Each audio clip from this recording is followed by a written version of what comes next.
Je m'appelle Harold Pied-de-Lièvre, fils de Knut le Grand, ce puissant monarque qui régna sur l'Angleterre, le Danemark, et parfois même la Norvège et la Suède. Ma mère, Aelfgifu de Northampton, une femme d'une ambition redoutable, influença profondément mon accession au trône. Lorsque mon père mourut en 1035, la couronne d'Angleterre me revint, mais non sans contestation et trouble. Ma gouvernance, de 1035 à 1040, fut une période complexe, marquée par des défis internes et des menaces externes incessantes. Sans épouse ni héritier, j'ai toujours su que mon règne serait scruté sous un prisme particulier, mon autorité contestée par ceux qui voyaient en mon demi-frère Hardeknut, le fils de Knut et Emma de Normandie, un roi plus légitime en attente dans son royaume du Danemark.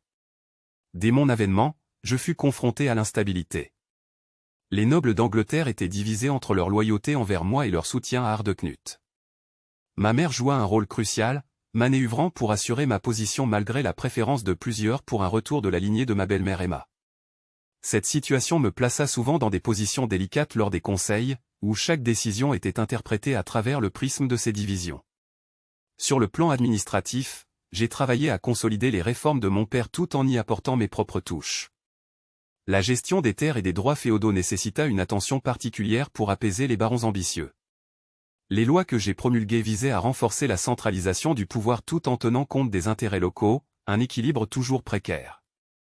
La défense du royaume nécessitait également une vigilance constante.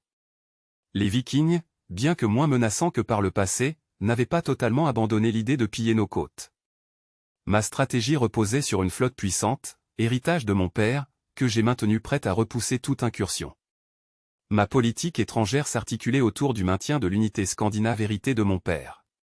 Cela impliquait des négociations complexes avec les dirigeants de Norvège et du Danemark, souvent mes cousins, qui observaient mon règne avec une combinaison de méfiance et d'opportunisme. Sur le plan économique, j'ai tenté de stabiliser notre monnaie et de promouvoir le commerce à travers les frontières de notre vaste empire.